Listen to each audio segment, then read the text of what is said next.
زمزم نگر حیدرآباد کے علاقے چھوٹی گٹی میں مجلس مزارات اولیاء کے تحت حضرت مولانا حافظ قاری محمد رمضان چشتی صاحب المعروف ملنگ بابا کے سالانہ عرس کے موقع پر نورانی مسجد میں منعقدہ سنت و بھرے اجتماع میں رکن شورا عقیل عطاری المدنی نے بیان کیا، جبکہ رکن شورا حاجی فاروق جیلانی عطاری کی مختلف مدنی کاموں میں شرکت کا سلسلہ ہوا۔ اللہ تبارک و تعالیٰ کے پیارے حبیب صلی اللہ تعالیٰ علیہ وسلم کا فرمان ہے، جس نے میرا حکم مانا وہ جنت میں داخل ہو گیا،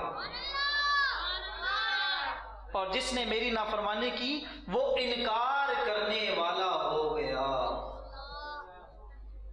اور ارشاد فرمایا، تم میں سے کوئی اس وقت تک کامل مومن نہیں ہو سکتا جب تک اس کی خواہش میرے لائے ہوئے کے تابع نہ ہو جائے۔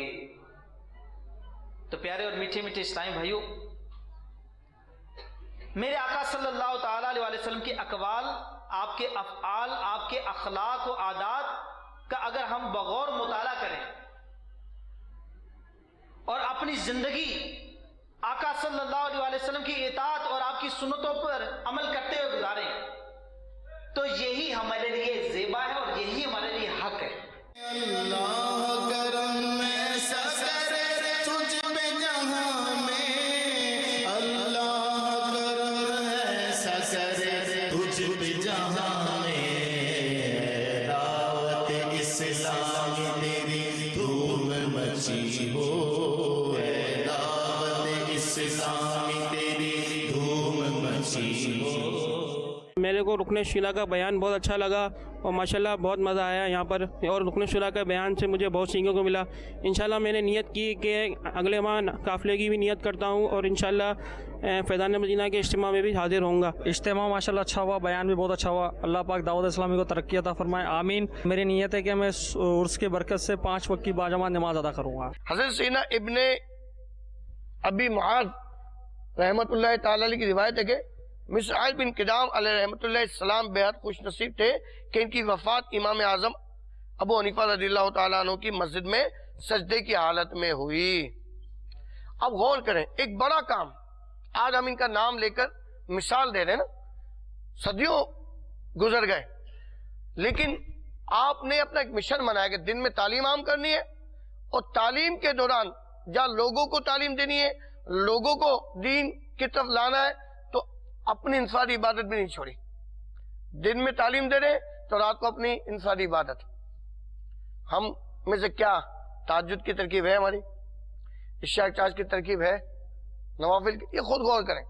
ہم سمجھتے ہیں یار ہم عبادت کریں، اچھی بات ہے، جامعۃ المدینہ میں آپ پڑھ رہے ہیں بہت اچھی بات ہے، لیکن ہماری انفرادی عبادت، ٹھیک ہے۔ اب ایک بڑا کام کرنے والے کا یہ حال ہے، تو ہم ان کے اس عمل سے ہم کیا مدنی پھول لے رہے ہیں؟ پھر ہم پوری رات عبادت نہ صحیح، کچھ تو اس کا حصہ رکھے، تو ہر چیز کا ایک جدول بنائے۔ اللہ کرم ایسا کرے تجھ پہ جہاں میں، اللہ کرم ایسا کرے تجھ پہ جہاں میں، اللہ کرم ایسا کرے تجھ پہ جہاں میں، دعوت اسلام تیری دھوم مچی ہو، دعوت اسلام تیری دھوم مچی ہو۔